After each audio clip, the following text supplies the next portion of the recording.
क्या आप जानते हैं कि कैपिटल गुड्स सेक्टर ने एक शानदार रिटर्न दिया था 270% का। और ये मासिव गिरावट के बाद जब ट्रेंड रिवर्सल हुआ था इसमें, क्योंकि 2007 के बेयर मार्केट में ये लगातार गिरता रहा और फिर इसने राउंडिंग बॉटम पैटर्न का ब्रेकआउट दिया। हम वीडियो लेके आए थे इस चैनल के ऊपर में, और इसके ऊपर में अलग से एक लाइव स्ट्रीमिंग सेशन भी किया गया था जब राउंडिंग बॉटम पैटर्न का ब्रेकआउट हुआ था। क्या आपने उस वीडियो को देखा है? अगर देखा है तो इस वीडियो को कमेंट सेक्शन में आप कमेंट्स जरूर कीजिएगा।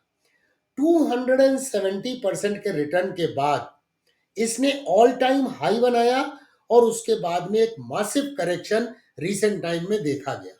और ये जो ड्रॉडाउन है अभी वो करीब 19% का ड्रॉडाउन हो चुका है।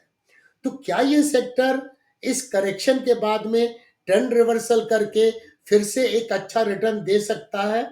तो आज कैपिटल गुड्स सेक्टर के स्टॉक्स की हम एक कॉम्प्रहेंसिव एनालिसिस करेंगे। उसके सेक्टर के इंडेक्स को देखेंगे, उसके ब्रॉड फंडामेंटल्स को चेक करेंगे, उसके वैल्यूशन को समझने की कोशिश करेंगे और प्राइस चार्ट के ऊपर में multiple time frame technical analysis के आधार पर ये जानने की कोशिश करेंगे क्या ट्रेंड रिवर्सल की संभावना बन रही है। अगर बन रही है तो ये एडवांस में एनालिसिस करके रखने से क्या होगा, हम एक लेवल्स को मार्क कर सकते हैं प्राइस चार्ट पे। जब ट्रेंड रिवर्सल होगा तो यहाँ पे जो मौके आएंगे, अपॉर्चुनिटी आएंगी, उनके ऊपर में ध्यान दिया जा सकता है। और उस वक्त पे हमें स्टॉक्स का पीछा करने की आवश्यकता नहीं है, क्योंकि जब हम स्टॉक का पीछा करते हैं तो risk to reward ratio proper नहीं मिलता है। मैं डीके सिन्हा आप सभी का आपके अपने चैनल में स्वागत करता हूं। इस वीडियो को अभी से लाइक कर लीजिए, चैनल को सब्सक्राइब कर लीजिए, बेल आइकन को हिट कर दीजिए नोटिफिकेशन के लिए, ताकि आप हमेशा अपडेटेड रहें। चलिए इस चर्चा की शुरुआत करते हैं।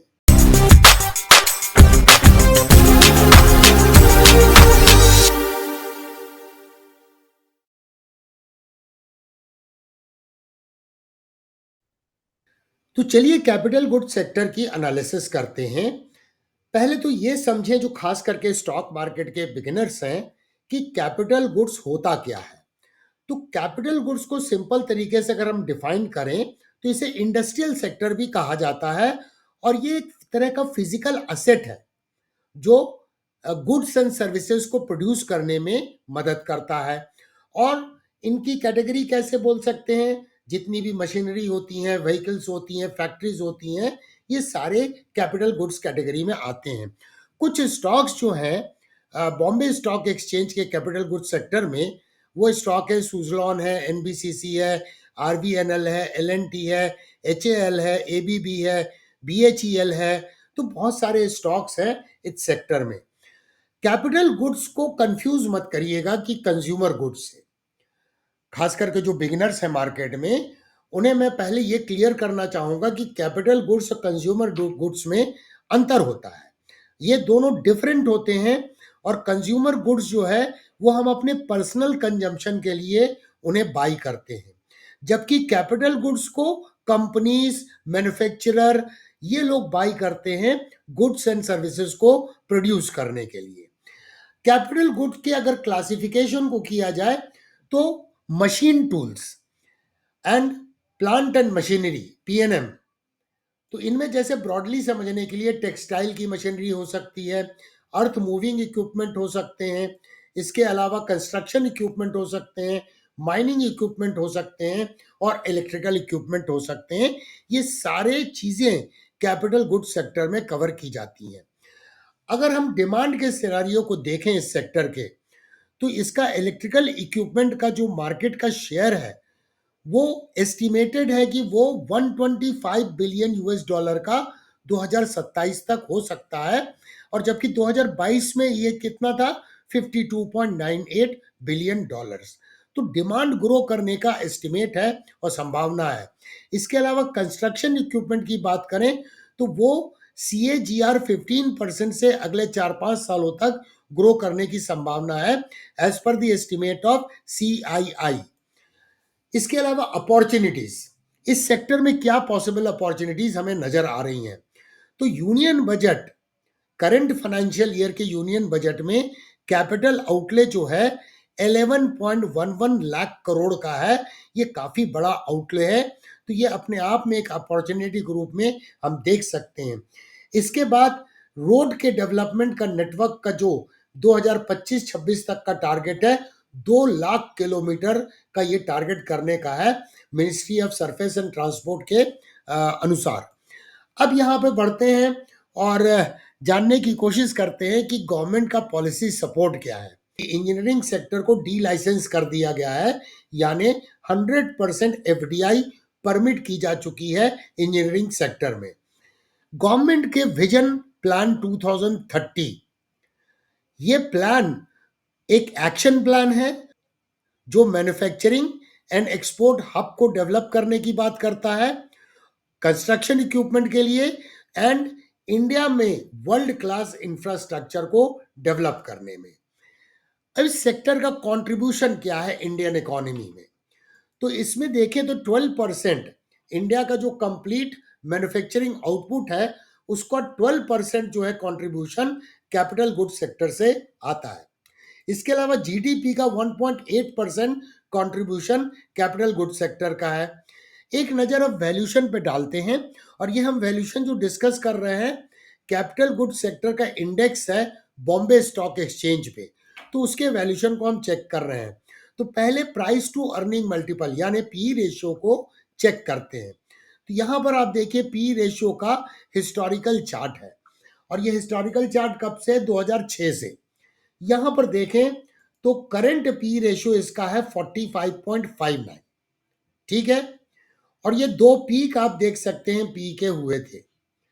अब यहां पर मैंने बात की कि ये 2007 से आप देखिए प्राइस गिर रही थी, और इस जगह में जाके ये राउंडिंग बॉटम का ब्रेकआउट हुआ, जिसको और डिटेल में समझेंगे जब हम प्राइस चार्ट पर चलेंगे। यहां पर आप देखिए पी रेशियो जो है ट्रेंड रिवर्सल जब हुआ था इसमें, यानी राउंडिंग बॉटम पैटर्न का ब्रेकआउट हुआ था, तो पी जो था वो 31 के आसपास था।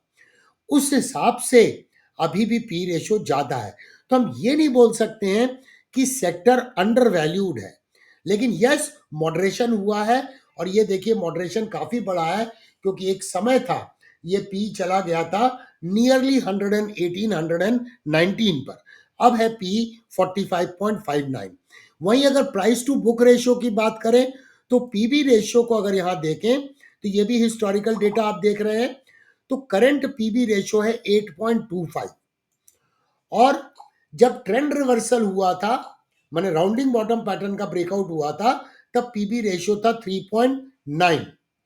तो उस हिसाब से पीबी रेशियो अभी भी ज्यादा है। ईपीएस की बात करते हैं। हम सभी जानते हैं कि स्टॉक मार्केट एक स्लेव है अर्निंग का, गुलाम है अर्निंग का। अर्निंग बढ़ेगी तो स्टॉक की प्राइस ऊपर जाएगी। तो ईपीएस पर नजर डालते हैं अर्निंग पर शेयर पे, तो ये हिस्टोरिकल चार्ट है। तो अर्निंग तो लगातार बढ़ती हुई नजर आ रही है। यहाँ पे करंट ईपीएस की बात करें तो वो है 1446.52, और जब ट्रेंड रिवर्सल हुआ था तो ये था 425 पर। तो करीब 3.5 गुना ये पिछले 3 साढ़े 3 साल के दौरान में इसमें जंप देखा गया है। तो अर्निंग का ये ग्राफ देखें, कंटिन्यूसली अर्निंग बढ़ती हुई नजर आ रही है, तो अर्निंग का प्रॉब्लम तो नजर नहीं आ रहा है। अब यहाँ पर अगर इस सेक्टर के कैपिटल गुड सेक्टर के स्टॉक्स में देखें तो पिछले 3 महीने का ट्रेंड अधिकतर स्टॉक का डाउनवर्ड है। एलएनटी का डाउनवर्ड है, हिंदुस्तान एरोनॉटिक्स का डाउनवर्ड है, सीमेंस, भारत इलेक्ट्रॉनिक्स, सभी का डाउनवर्ड आप यहाँ देख सकते हैं। केवल एक कैंस टेक्नोलॉजी का ट्रेंड थोड़ा सा ठीक नजर आ रहा है, लेकिन ओवरऑल करेक्शन जब सेक्टर में हुआ है तो उसके स्टॉक्स में करेक्शन होना ही होना है, तभी तो सेक्टर के इंडेक्स में करेक्शन हुआ है। लेटेस्ट न्यूज क्या है दोस्तों? लेटेस्ट न्यूज ये है कि इंडिया का इंडस्ट्रियल प्रोडक्शन जो है वो पिछले 6 महीने के हाई पे पहुंचा है नवंबर में 5.2%। और इसके अगर हम डिटेल की बात करें तो इसमें मैन्युफैक्चरिंग आउटपुट जो है वो 5.8% से बढ़ा है, जबकि माइनिंग प्रोडक्शन जो है वो 1.9% से बढ़ा है। पावर का आउटपुट 4.4% से बढ़ा है। तो ये एक ट्रेंड में एक ट्रैक्शन नजर आ रहा है कि सडनली ये जंप किया है क्योंकि अक्टूबर महीने में ये 3.5% था, जो जंप करके 5.2% हो गया है। चलिए बढ़ते हैं स्ट्रेटअवे प्राइस चार्ट पे एंड बॉम्बे स्टॉक एक्सचेंज के कैपिटल गुड्स का जो इंडेक्स है उसकी कॉम्प्रहेंसिव एनालिसिस करते हैं और एक नज़र 4-5 स्टॉक्स के ऊपर में डालेंगे इस सेक्टर के कि क्या उनके ट्रेंड की संभावना नजर आ रही है। दोस्तों, वीडियो को लाइक करना नहीं भूलिएगा।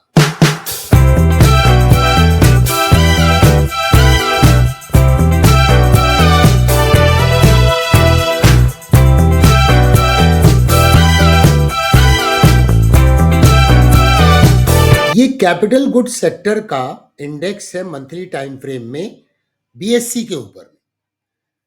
तो यहां पर अगर हम देखें, जो मैं अभी आपको बोल रहा था कि ये 2007 में बेयर मार्केट में इसमें मासिव करेक्शन हुआ। ये करीब करेक्शन 74-75% का करेक्शन था और उसके बाद में इस लेवल को ये कई सालों तक क्रॉस नहीं कर पाया और एक राउंडिंग बॉटम बना जो करीब 13-14 ईयर्स का राउंडिंग बॉटम पैटर्न था और इस जगह पे जाके इसका ब्रेकआउट हुआ और ये ब्रेकआउट के बाद में इसने 270% का एक मासिव रिटर्न दिया।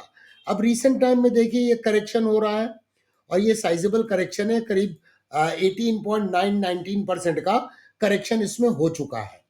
एक चीज गौर करने वाली बात है कि जब यहां पर एक करेक्शन हुआ था तो ये EMA 21 पे इसने सपोर्ट लिया था।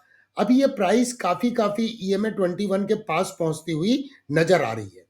इसके अलावा अगर हम मोमेंटम इंडिकेटर पे ध्यान दें तो मोमेंटम इंडिकेटर भी जब ये करेक्शन हुआ था तो इसने 60 के ऊपर में सपोर्ट लिया था और इसके बाद अभी ये 60 के पास आ चुका है। करंट रीडिंग है इसकी 60.3 के आसपास में। ये जो मैं एनालिसिस कर रहा हूं 14 जनवरी 2025 को जब मार्केट लाइव है उस दौरान में मैं इस एनालिसिस को कर रहा हूं। तो ऐसे तो ये EMA 21 के पास में पहुंच चुका है क्योंकि इंडेक्स करेंटली 62,730 के आसपास में है और EMA 21 कहाँ है 59,570। तो थोड़ा बहुत और करेक्शन की पॉसिबिलिटी को हम रूल आउट नहीं कर सकते हैं। अब यहाँ पे इंपॉर्टेंट क्या है कि अगर हम ये another indicator William percentage R को देखें तो विलियम परसेंटेज आर भी उस जगह पे पहुंच गया है जब इस करेक्शन के बाद में ट्रेंड का रिजम्पशन हुआ और एक मासिव इंपल्स का फॉर्मेशन हुआ। तो यहां पर ध्यान से देखें कि ये देखिए राउंडिंग बॉटम, ये नेकलाइन है, इस राउंडिंग बॉटम का यहाँ ब्रेकआउट हुआ। तो सबसे पहले तो हम ये देखें कि ये करेक्शन हो क्यों रहा है, कहीं ऐसा तो नहीं कि टारगेट अचीव कर लिया है इसने। तो चलिए इसको मैं प्रोजेक्ट करता हूँ राउंडिंग बॉटम पैटर्न को। ये सारी बातें कवर की गई थी जब पिछले वीडियो आए थे। तो देखिए इसने 100% एक्सपांशन के टारगेट को ये अचीव किया है। तो ये एक्सपेक्टेड था। ये जो करेक्शन हो रहा है कोई ऐसा नहीं है कि अनएक्सपेक्टेड करेक्शन हो रहा है, यानी प्राइस एक्शन रिदमिक है। आप देखिए 61.8% का एक्सपांशन के बाद में भी एक महीने तक करेक्शन हुआ था। इसका मतलब प्राइस ओवर एक्सटेंडेड होती है, करेक्शन होता है। अब थोड़ा सा करेक्शन डीपर है, लेकिन साथ में अगर हम प्राइस एक्शन को और भी समझने की कोशिश करें तो ये देखिए प्राइस का सपोर्ट है, ये प्राइस का सपोर्ट है, यहाँ प्राइस का सपोर्ट है, इसके पास में ट्रेड हो रहा है, थोड़ा सा रादर नीचे है इस ट्रेंड लाइन के। तो यहाँ पर क्या ये बाउंस बैक करके, क्योंकि जनवरी 2025 का महीना तो अभी कंप्लीट नहीं हुआ है, तो एक पॉसिबिलिटी ये बनती है कि कुछ रिकवरी होकर इस ट्रेंड लाइन को ये रिस्पेक्ट करे, पॉसिबिलिटी ये बनती है। इसके अलावा अगर हम रिट्रेसमेंट एनालिसिस करें तो यहाँ पर अगर देखिए लास्ट इम्पल्सिव वेव की रिट्रेसमेंट एनालिसिस करते हैं तो ये करीब करीब गोल्डन रेशियो पे पहुंच गया है। चलिए इसको समझने के लिए लोअर टाइम फ्रेम में पहले चलते हैं और उसके पहले मैं आपको ये भी बता दूं कि अपसाइड मूव जब करेगा तो यहाँ देखिए काफ़ी सपोर्ट है, ये इसका 66,100 रेजिस्टेंस के रूप में काम करेगा। तो अब वीकली चार्ट में चलते हैं। तो वीकली चार्ट में हम क्या देख रहे हैं कि price currently gap down opening हुई है करंट वीक में और ये ट्रेंड लाइन के नीचे ट्रेड हो रही है। क्या ये एक जॉशन गैप है? तो अभी तो बहुत जल्दी होगा इस बात को बोलना, लेकिन अगर हम रिट्रेसमेंट एनालिसिस करें तो प्रायर इंपल्सिव वेव का ये जो प्राइस है फिलहाल करीब 78.6% रिट्रेसमेंट लेवल पे ट्रेड हो रही है और इस जगह पे प्राइस ने पहले भी सपोर्ट लिया था। तो इसका मतलब करेंटली ये जो ट्रेड हो रहा है वो ट्रेड हो रहा है 62,660 पर, तो ये सपोर्ट के पास ही नजर आ रहा है। बहुत ज़्यादा करेक्शन नहीं होगा, कुछ करेक्शन हो सकता है, क्योंकि जब भी डाउन ट्रेंडिंग मूव में कोई इंडेक्स आता है या स्टॉक आता है तो पहला पुल बैक जो होगा वो सेल आउट होगा और उसके बाद ही तो कोई रिवर्सल चार्ट पैटर्न बनेंगे। अगर वीकली चार्ट में भी हम आरएसआई को देखें तो आरएसआई 40 के पास आ गया है करीब करीब, टू बी वेरी प्रिसाइज अभी 37.72 पर है। इसके पहले भी जो ये करेक्शन हुए थे यहाँ पर प्राइस ने 40 पे या आरएसआई ने, मोमेंटम इंडिकेटर ने 40 पे सपोर्ट लिया था, उसके बाद बुलिश स्विंग ब्रेकआउट हुआ और प्राइस में ये अपसाइड मूव देखा गया। परसेंटेज विलियम परसेंटेज आर अगर इंडिकेटर को देखें तो इसकी करंट रीडिंग क्या है वीकली चार्ट पर, -92.2। तो ये भी प्राइस जो है ओवरसोल्ड टेरिटरी में इंडिकेट कर रहा है। देखिए इसी लेवल पे आके यहाँ से बाउंस बैक होता है, तो ये भी ओवरसोल्ड टेरिटरी में इंडिकेट कर रहा है वीकली प्राइस चार्ट में। चलिए अब बढ़ते हैं डेली प्राइस चार्ट में और रीसेंट प्राइस एक्शन को समझते हैं। यहाँ पर आप देखिए प्राइस एक्शन को, ये प्राइस का सपोर्ट था, ये प्राइस का सपोर्ट था, ये प्राइस का सपोर्ट था, तो ये उम्मीद नहीं की गई थी कि इस लेवल को ये तोड़ेगा, बट फिलहाल इसके नीचे जा चुका है। और अगर हम 13 जनवरी 2025 के प्राइस एक्शन को देखें तो हमें क्या नजर आ रहा है कि यहाँ भी एक गैप डाउन ओपनिंग है। और ये गैप डाउन ओपनिंग कब थी, पहली गैप डाउन ओपनिंग बनी 10 जनवरी को और उसके बाद बनी 13 जनवरी को। तो ये कहीं ना कहीं एक झोशन भी हो सकता है। और जब ये लाइव मार्केट में मैं एनालिसिस कर रहा हूं तो आज इसमें बाइंग आती हुई नजर आ रही है। जब ये लाइव मार्केट है तो 1.17% की तेजी में ये ट्रेड हो रहा है। यहां पर इंपॉर्टेंट बात क्या है दोस्तों कि अगर हम आरएसआई मोमेंटम इंडिकेटर को देखें तो सर्टेनली ट्रेंड तो बेरिश है, मोमेंटम के अनुसार भी और प्राइस एक्शन के अनुसार भी। यहां देखिए ईएमए 55 ने एसएमए 144 को क्रॉस अंडर कर लिया है, इवन डेथ क्रॉस भी हो चुका है, ईएमए 55 ने एसएमए 200 को क्रॉस अंडर कर लिया है। तो अभी तो कोई अपॉर्चुनिटी फिलहाल नजर नहीं आ रही है, लेकिन अपॉर्चुनिटी आ सकती है। क्यों आ सकती है, एक तो ये गैप्स हैं जो एग्जॉशन को इंडिकेट करते हैं। नंबर 2 अगर हम देखें तो इस लेवल से कंपेयर करें या इस लेवल को इस लेवल से कंपेयर करें तो प्राइस आरएसआई के ऊपर में काफी डाउनसाइड में ओवर एक्सटेंडेड है, ओवरसोल्ड टेरिटरी में है। विलियम परसेंटेज आर को देखें तो इवन डेली चार्ट में भी -87.6 है। इसका तात्पर्य क्या है कि वीकली चार्ट में भी ओवरसोल्ड है और डेली चार्ट में भी ओवरसोल्ड है, ये क्लियर यहां पे समझ में आ रहा है। तो यहां पर ट्रेंड रिवर्सल की संभावना बन सकती है। और प्राइस एक्शन के अनुसार अगर हम देखें तो मैं कुछ यहां पर आपको हॉरिजॉन्टल लाइन खींचता हूं। ये देखिए मैंने एक हॉरिजॉन्टल लाइन खींची तो ये इसका डिमांड एरिया है।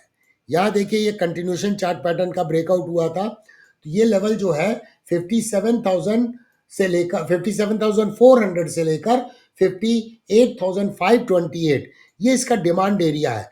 इसके नीचे जाने की संभावना फिलहाल नजर नहीं आ रही है। अगर उसके नीचे जाता है तो कमजोरी बहुत ज्यादा आ जाएगी इस इंडेक्स में, लेकिन अभी अपॉर्चुनिटी भी अपसाइड की नहीं है, हमें कोई ना कोई ट्रेंड रिवर्सल की आवश्यकता है।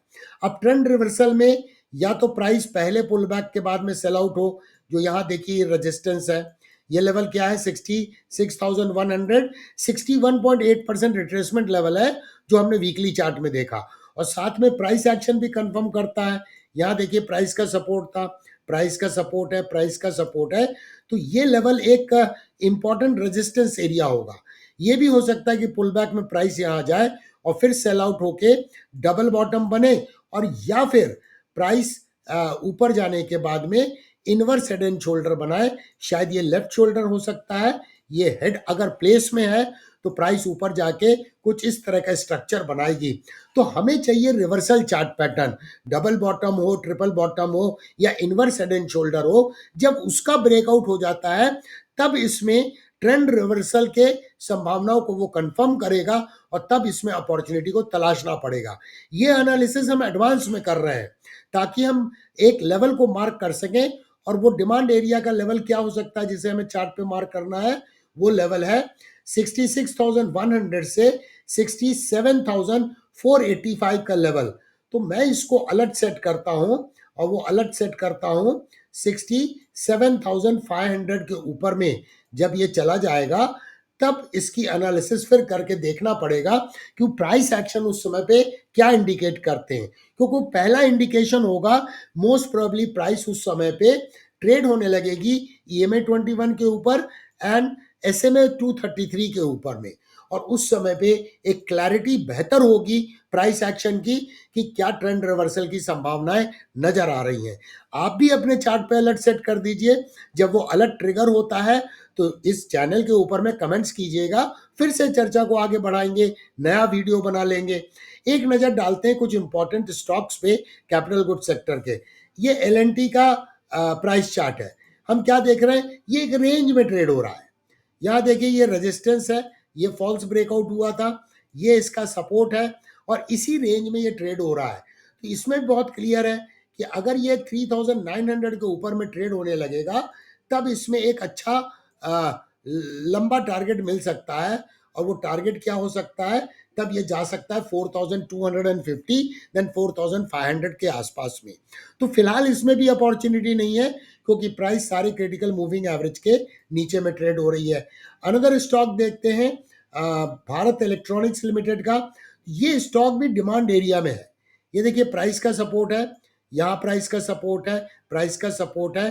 तो इसमें भी ट्रेंड रिवर्सल की संभावना जब बनेगी, कोई रिवर्सल चार्ट पैटर्न, क्योंकि यहाँ पर भी प्राइस सारे क्रिटिकल मूविंग एवरेज के नीचे ट्रेड हो रही है और EMA 55 ने SMA 144 को क्रॉस अंडर कर लिया है। भारत हेवी इलेक्ट्रिकल्स को देखें, BHEL को, तो इसमें तो काफी ज्यादा वीकनेस है दोस्तों। ये आप देखिए, ये कंसोलिडेशन बैंड का ब्रेकडाउन नहीं होना था, लेकिन यहाँ पे सपोर्ट था, ये ब्रेकडाउन हो चुका है। तो ये जोन जो है 235 पे इसको बहुत सीरियस काइंड ऑफ रेजिस्टेंस है। तो इसमें हम कैसे अलर्ट सेट कर सकते हैं, हम एक काउंटर ट्रेंड लाइन खींच सकते हैं।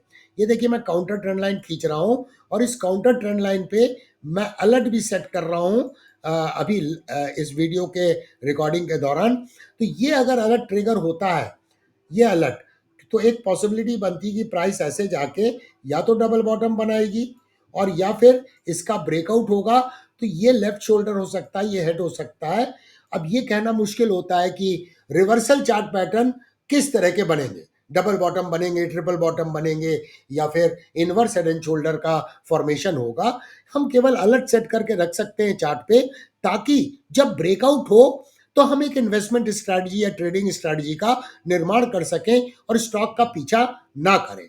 सीमेंस के चार्ट को देखते हैं तो सीमेंस में भी ये एक मल्टीपल टॉप है, इसका अपेक्स का ब्रेकडाउन हो चुका है। इसका मतलब ये नेकलाइन है। तो प्राइस 6,500 से 6,600 इसको सीरियस काइंड ऑफ रेजिस्टेंस है। तो जब तक इसमें भी ट्रेंड रिवर्सल नहीं मिलता है कोई अपॉर्चुनिटी नहीं है। कमिंस इंडिया के चार्ट को देखें तो यहाँ पर भी हम देखते हैं ये इंपॉर्टेंट सपोर्ट लेवल था जिसका ब्रेकडाउन हो चुका है। तो ये एक शब्दों में बोले तो ये एक डिसेंडिंग ट्रायंगल का ब्रेकडाउन हुआ है। तो यहाँ पर भी हमें रिवर्सल चार्ट पैटर्न चाहिए, कोई फिलहाल अपॉर्चुनिटी नजर नहीं आ रही है। तो इस एनालिसिस को अगर हम समराइज करें तो एक बात तो क्लियर है कि फिलहाल इमीडिएटली कोई अपॉर्चुनिटी नजर नहीं आ रही है इस सेक्टर में इन्वेस्ट करने की या ट्रेड करने की। लेकिन एक बात ये हमने ऑब्जर्व की कि वीकली प्राइस चार्ट में और डेली प्राइस चार्ट में बहुत क्लियर समझ में आ रहा है कि प्राइस डाउन साइड में ओवर एक्सटेंडेड है, ओवर सोल्ड टेरिटरी में ट्रेड हो रही है, और मंथली चार्ट में हिस्टोरिकल प्राइस एक्शन के अनुसार EMA 21 के करीब में पहुंच चुकी है। इसका मतलब ट्रेंड रिवर्सल हो सकता है, करेक्शन थोड़ा बहुत और हो सकता है, लेकिन बहुत ज्यादा करेक्शन की संभावना फिलहाल नजर नहीं आ रही है। और हमने कुछ अलर्ट सेट किए, आप भी अपने चार्ट पे जो चर्चा हुई है आज उस हिसाब से अलर्ट सेट कर दीजिए। जब भी वो अलर्ट आएंगे तो आप इस चैनल पे कमेंट कीजिए और एक नया वीडियो हम लोग बना लेंगे और फिर चर्चा को आगे बढ़ाएंगे कि क्या कोई रिवर्सल चार्ट पैटर्न नजर आ रहे हैं जिनका ब्रेकआउट हुआ है या ब्रेकआउट होने की संभावना है, ताकि हम अपने आप को एक वैल्यू जोन में इन्वेस्टमेंट करने की प्रक्रिया में एडवांस में तैयार कर सकें। तो आपको ये एनालिसिस कैसी लगी? आपको ये वीडियो कैसा लगा? आपके कमेंट्स का हमें कमेंट सेक्शन में होगा बेसब्री से इंतजार। देखने के लिए धन्यवाद। फिर मिलेंगे दोस्तों अति शीघ्र।